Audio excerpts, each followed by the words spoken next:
Hello, I am Andreas Zeller. I'm the author of the debugging book, and I'm here to present you a new chapter. So our chapter that we are going to present today is about statistical debugging. And the idea of statistical debugging is that you can statistically correlate specific events as they occur during executions with the fact that the program fails or not. And I'm going to briefly walk you through what we have there, because the basic idea is pretty simple, and it comes with great visualizations too. So let me switch over here and see whether this works. So you should be able to see statistical debugging here at the top, and you should be able to see me down here at the bottom. Is that correct? Johannes, can you just confirm that you're seeing me here somewhere? Yep. So this, I should stop talking, Johannes, we can see it. So this should be me here or me here down here. And you should also see the topic up here. Okay, good. See, we're beefing up our capabilities here one after the other. So, and I hope the lag is not too big.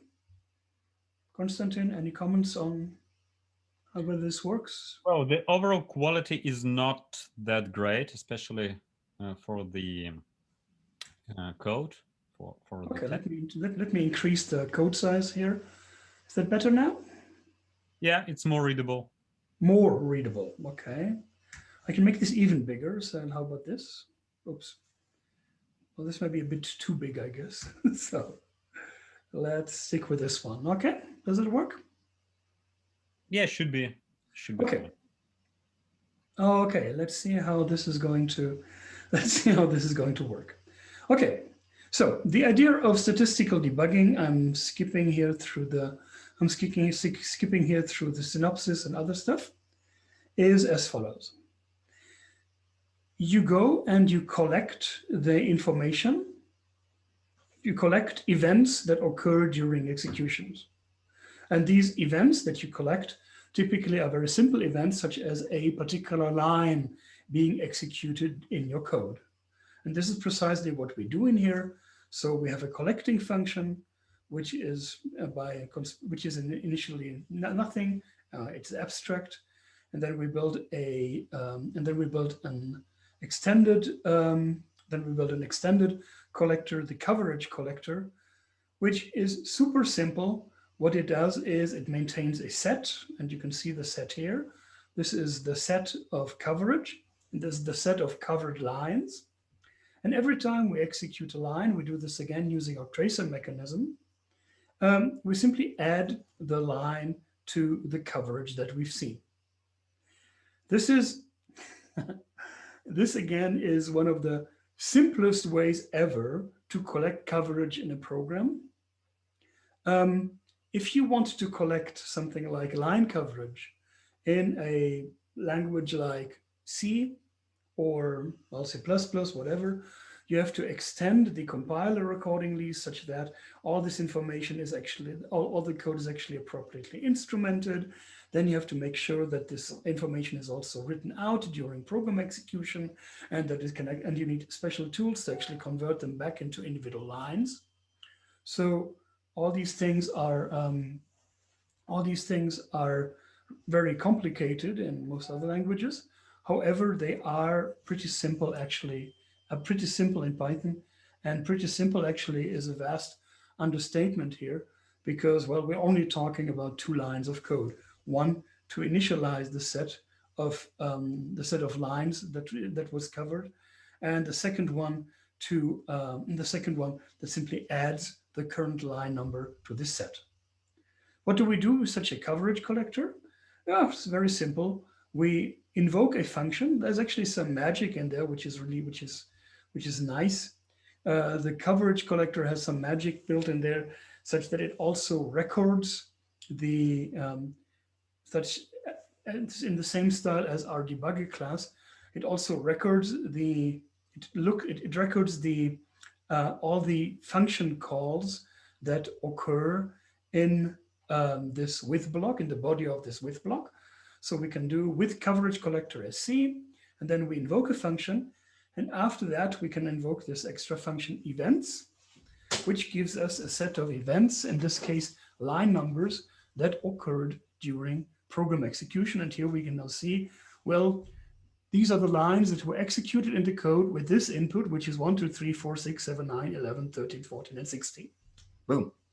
Well, that's not, by itself is not very revealing, but what we can do is we can actually integrate these into a listing of our code. So what we can see now here is the lines that actually were executed with this input.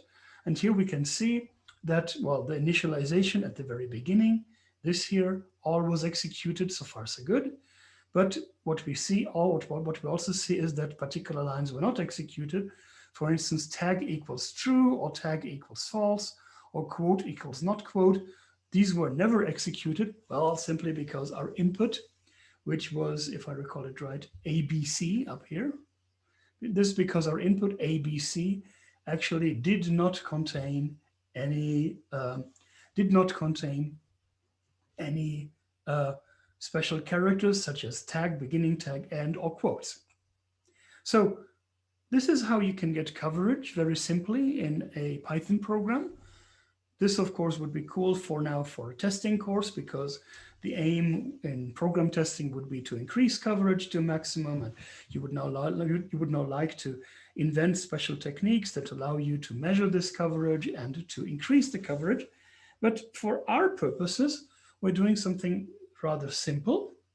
What we want to do is we want to correlate the fact that a particular line was executed or not with the fact that the program passed or not. So in this case, we can see, well, all of these lines were executed and everything went fine. ABC just works fine with remove HTML markup. And this means that we can say, well, all these lines were executed, everything worked fine. Maybe these lines don't have anything to do with the error at all, okay? So the fun part now comes as we are doing statistical correlations in here. And for this, we introduce an abstract superclass, which is called Statistical Debugger. And what this class does is it maintains a set of collectors that collect events. And these collectors come in two categories, namely passing runs and failing runs. Okay, and this is how you use them. So you invoke a statistical debugger, you provide the class of events that you want to collect, and then you say, okay, here's a passing run. And well, one downside of this construction is you have to know in advance whether it's going to pass or not, but that's something we're going to set aside. So HBC is an input where we know it passes, and this is an input where we know that it also passes. But the input with double quotes in here is an input that fails. And this is something and this is the old bug that we were having in remove HTML markup, namely that these quotes were stripped from the input, which they shouldn't, because they're not part of any HTML tag whatsoever. One neat effect is you don't even need an assertion or a check for whether something passes or fails. You simply assign a label, namely pass or fail, to that particular run. That's even something that humans could do simply by checking this works, this does not work. This works, this does not work. It's a bit tedious, but yep, this is, but you can also work with manual labels. And now you look at all the events, that is all the lines that were executed, and you look at all the events that were, all the lines that were executed in failing runs. And you see, and if you look closely, you can even see that the lines executed in failing runs are different from the ones in passing runs.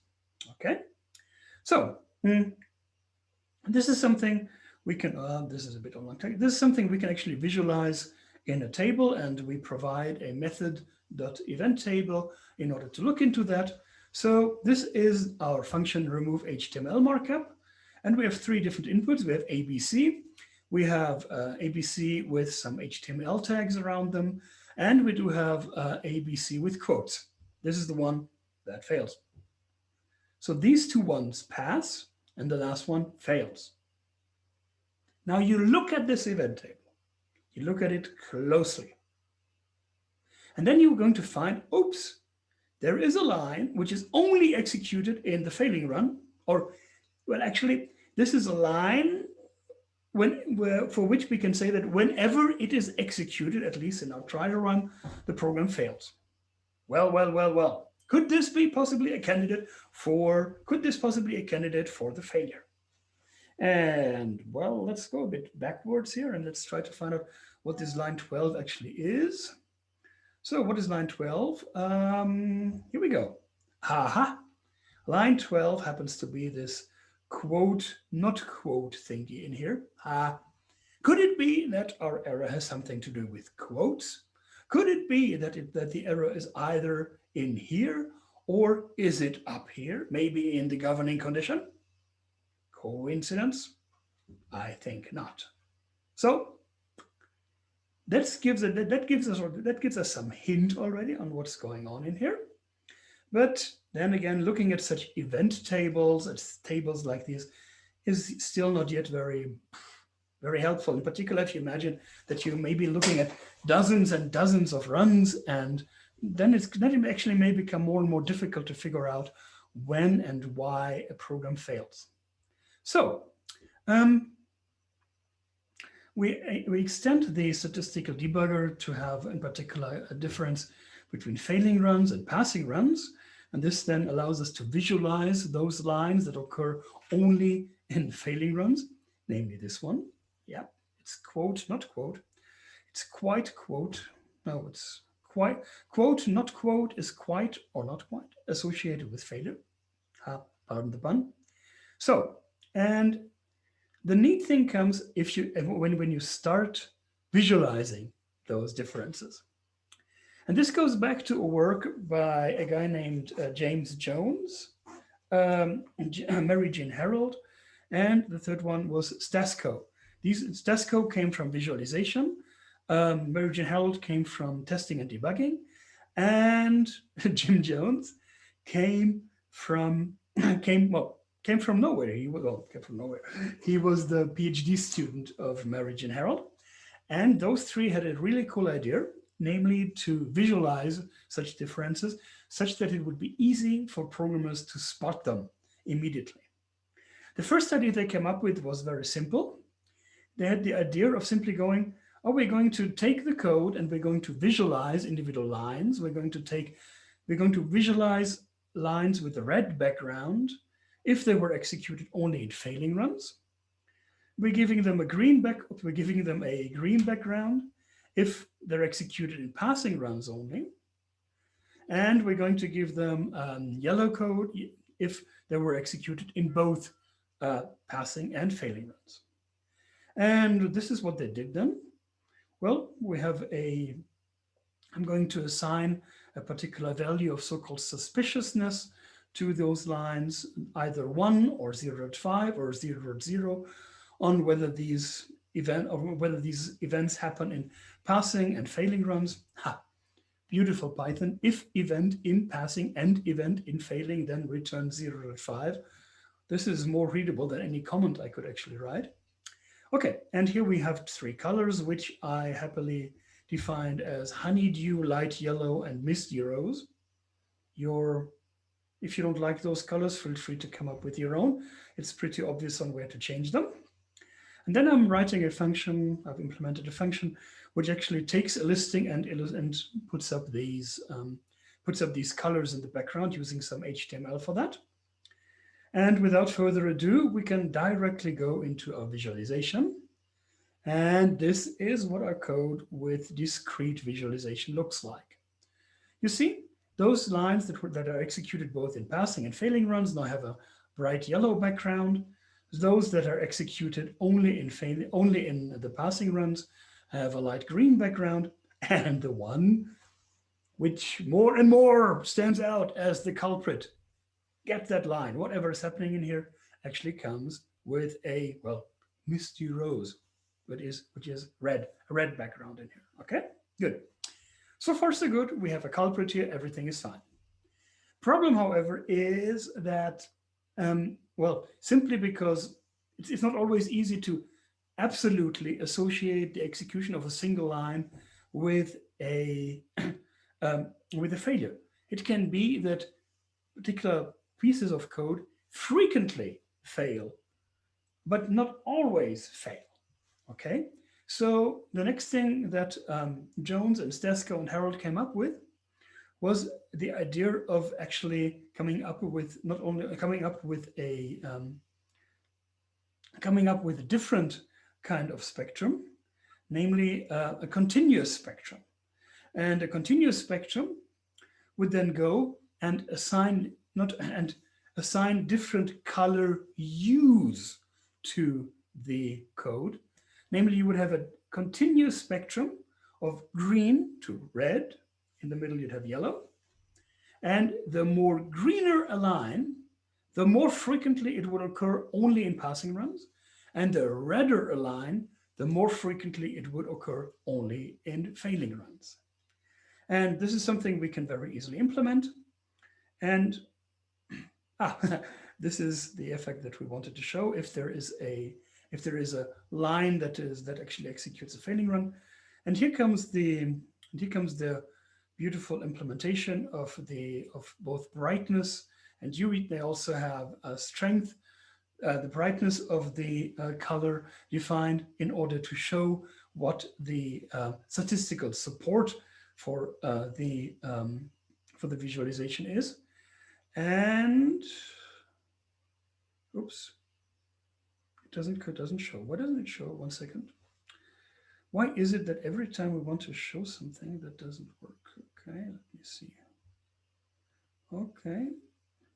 See, I made a change just moments ago, and I thought that this would actually be all perfect for you to see, such that you could see the beautiful, the beauty of visualization. So let me just rerun this whole thing. Here we go.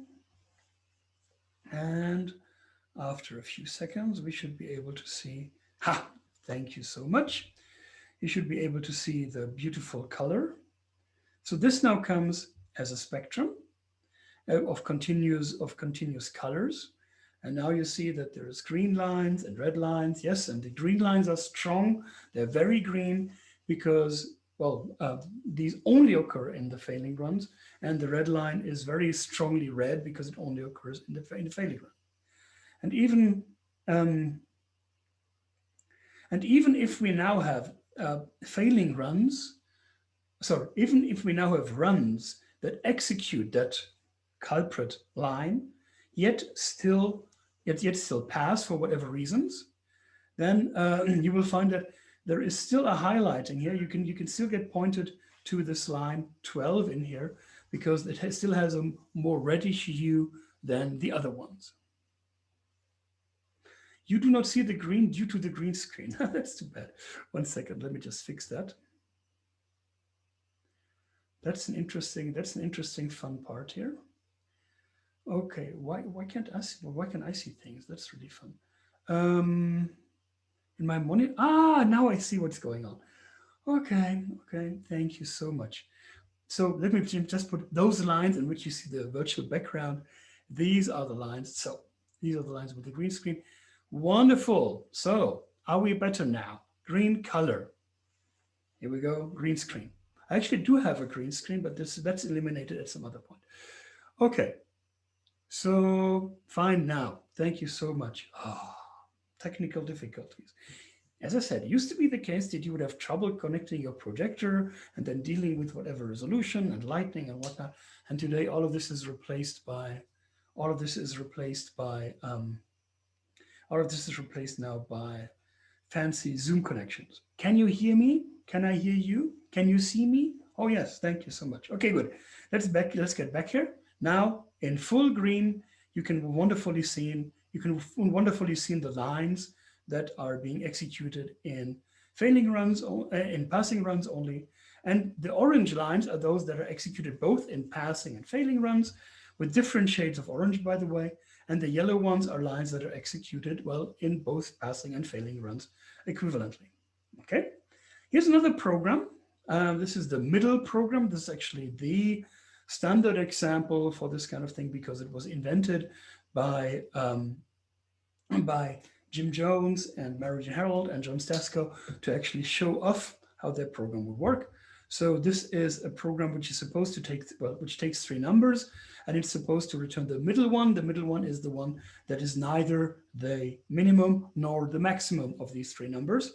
So if you pass, say, 1, 2, and 3, it's supposed to return 2. So far, so good. Unfortunately, this fails. If you pass 2, 1, and 3, then it returns 1, whereas the middle number of 1, 2, and 3 still is 2.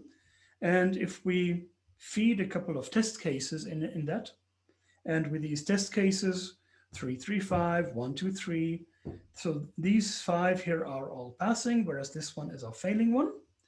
And then you can actually look this up. Well, again, we have an event table in here. So far, so good.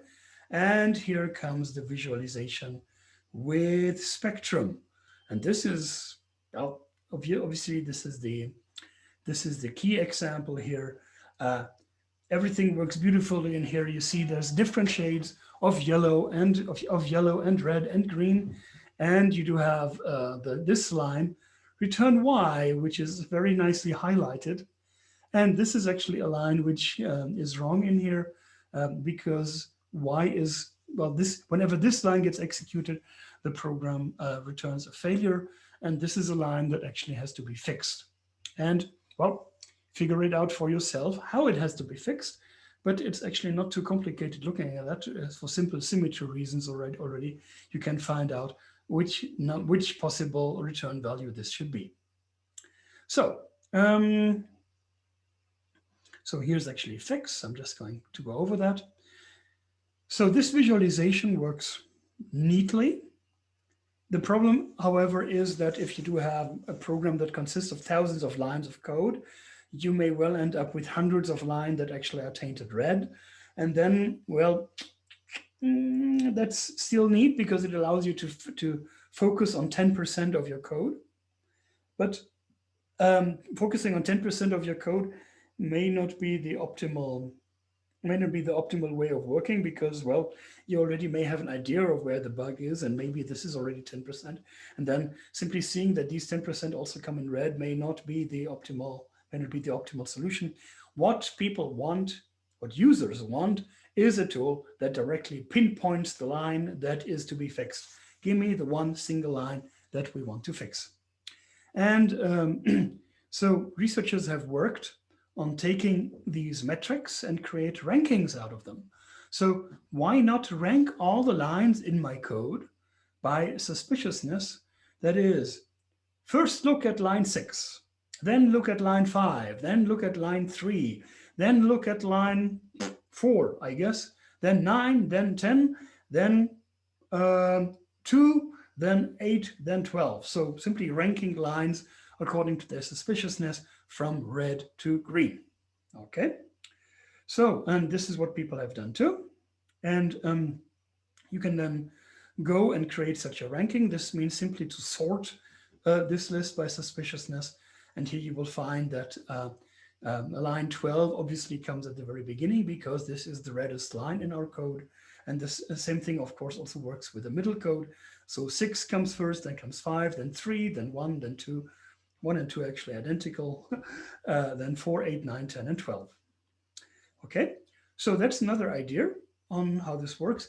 And for this, actually, there's another metric. So we have seen Tarantula. Tarantula is this visualization tool.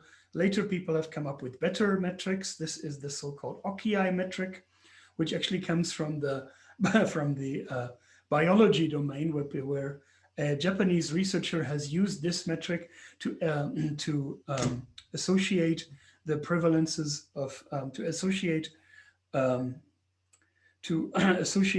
statistically the prevalence of fish in a pond. That was and this from the biology domain has made it into debugging. And this is a simple formula we can also implement. And then we get actually another metric, which gives us pretty much the exact same ranking, slightly different colors though, if we actually show them, but still the same ranking, and they also point to the same, and they also point to the same error. All these metrics, there's been dozens of metrics that have been proposed. Tarantula was the first. OCI in most evaluations turns out as one of the best. All these metrics, however, somewhat intercorrelate with each other. So whatever metric you choose may only be a minor difference, but it also makes, but Tarantula was the first, OCI is the one that shows out to be one of the best. So why not go with one of these OCI metrics? So these visualizations, as we have them over here, I'm not sure whether they have ever been put to the test or whether they ever have been shown to be useful to people. They're certainly cute. That's something one can say. And I am actually very sure that they would be very helpful, not only in programming in the small, but also programming the large. So here's your map of your program. And you want to, and if you have, and whenever you have the choice when examining the program between multiple locations, you want to go and maybe go for those locations first that have a higher suspiciousness. This is, however, not the way that research has evolved. Research has evolved mostly in going into these ranking schemes. Ranking is great because ranking is something that you can evaluate against ranking is something that you can easily evaluate against a ground truth, namely, well, we know where the bug was fixed, so the higher the position of the fix in the ranking, the better. And however, it has shown that giving developers a list of such ranked locations in the code is not precisely what developers want or what they need, simply because when you are reasoning about what went wrong in a program, you are looking at lines in context, in blocks, and you try to understand how all these lines, how all these locations, how all these functions actually work together. Whereas if I tell you, jump to line 6 in your program, look at that. Is this right or is this wrong? And well, if you told me, look at line 6 in here, whether in order to understand whether this is right or wrong, I first have to understand what the entire function is, and I first have to understand how it's going, how it's supposed to be used, and what it's supposed to return. So simply pointing me to one single isolated location is not going to help me that much. And if I say, well, and even if I find that line 6 is actually correct, and then I get asked, hey, how about line 5 then? This is the next in our list. Ah, line 5, is this correct? Yes, no. Well, if only I knew. Is line 3 correct? Is line 1 correct? Is line 2 correct? And this is a mode of operation that, well, that actually works well for a benchmark. That is when you're comparing against the ground truth and they say, we want to predict the faulty line as well as possible. However, in practice, unless the first 1-2 suggestions here are actually pinpoint the location, and there you go, which is great. But if you, as a developer, have to walk down such a ranked list of lines, no, you're going to very quickly lose it, because these locations, this list of locations, simply does not tell you enough about the context of things. So for those of you who want to go a bit further into that, at the end of the chapter, there's a couple of possible extensions in various ways. One interesting thing is that the infrastructure is actually set up to collect arbitrary events, not only whether a line was executed or not, but you can also say, I want to collect all values that I've seen. And that's very easy to do, in particular in Python. So these are all the values that exist at some point during execution in our remove HTML markup function. And then you can go and actually find out, are there particular values that occur only in the failing run? So what we have in here is, for instance, C equals a single quote. Our program fails when, more precisely, when we have a single quote in our program, the program fails. And we also have the input string, obviously. Well, if this is the input, the program fails. This is not so super helpful at this point because, well, this is unique for every single run. But we also see quote equals true whenever the program fails. And this could give you an interesting hint on, well, the failure is statistically correlated to the fact that C contains that we have a double quote in the input, and that quote becomes true. So rather than looking into individual lines of code, we look into values of variables, and these can also give us important hints on things that occur only in the failing run. Obviously, well, for quote, there's only two values. There's true and false. That's fine. But for more complex bugs, you may want to come up with an abstraction of sorts, such as a set of values that C is in, or a range of things that C is in order to associate these more abstract conditions with failures. But there's clearly potential in here, and that's something that is not nearly enough, and that is not nearly enough investigated. Actually, we can also visualize these again using the Tarantula and Occii metrics or discrete metrics, and this then shows you these are values that occur. These are values that occur only in the passing run. These are values that occur in both passing and failing runs, and these are values which occur only in the failing runs. And this is again how you can statistically associate specific features found during execution with with passing or failing runs. You can actually, if you think further about this, you can actually think, wow, this is actually a machine learning problem. This is a classifying problem. We have a couple of inputs, and we want to determine which features there are that turn a classifier into true or false. Or can we train a classifier to automatically find out those features that actually separate true and false? This is the last thing. This is also something that is very much left unexplored at this point. The research community is beginning to get into that. But if you want to publish a number of fun academic papers, or if you're looking for a great bachelor thesis or a great master's thesis, come to me.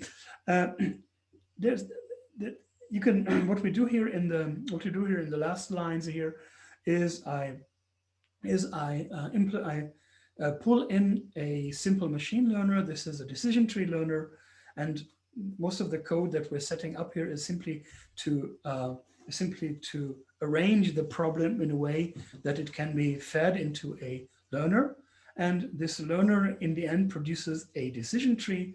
And this decision tree, in which we are feeding in lines in here, whether a line was executed or not, tells us at the very end, this is the feature we're having.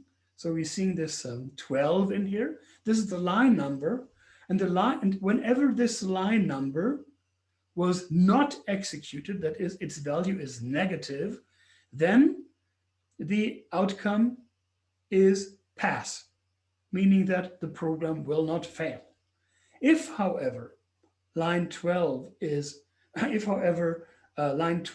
positive, that is, less than 0 is false. If line 12 was executed, then we have then the program is going to fail. And this is also something that is still open for further exploration. Such a learned machine learning model, and this is a very simple one still, such learned machine learning models can also be used to predict whether an input will cause a program to pass or fail. So if you have a long-running program and you want to make sure, and you have a model for your failures already, you can use such a model as a proxy to implement workarounds. For instance, you can say, okay, if I can predict that this input is going to fail, maybe we shouldn't invoke this function right away. And all of this interplay between individual inputs and individual outcomes of the program becomes even more interesting when you feed in test generation That is, you can actually validate those hypotheses as you like. And that's something we're going to explore. That's something we are going to explore in in a couple of weeks. Not right now. For now, I've given you some material on how to associate events with pass or fail, how to visualize these, how to rank these, and even a bit how to feed these into in order to feed these in a machine learning infrastructure of your choice. So again, there's plenty of opportunities in here to do further research work, implementation work, or project work as you like. This chapter also defines quite a number of classes. We have statistical debugger, we have difference debugger, we have discrete spectrum debugger, continuous spectrum debugger, and ranking debugger, and so on. And you can actually make use of all these debuggers for your own code and then list the code with appropriate colors, and then maybe even use these things to find out which line in your program is it that would be whose execution would be correlated the most with failure. Okay, and then there's also the infrastructure on tracking those events, and this is again something which you can use as you like. So this is all we're having about statistical debugging, and I very much urge you to go through the chapter yourself. As usual, try this out yourself. Try out when the whole thing works and when it doesn't. Try if you if you have some if you have some background in machine learning, feel free to place this into a machine learning infrastructure of your choice. As I said, plenty of opportunities in here, and I hope, and maybe this can even become the foundation of one of your own freely defined projects. So that's all for today. I hope you enjoyed the chapter. Thank you very much.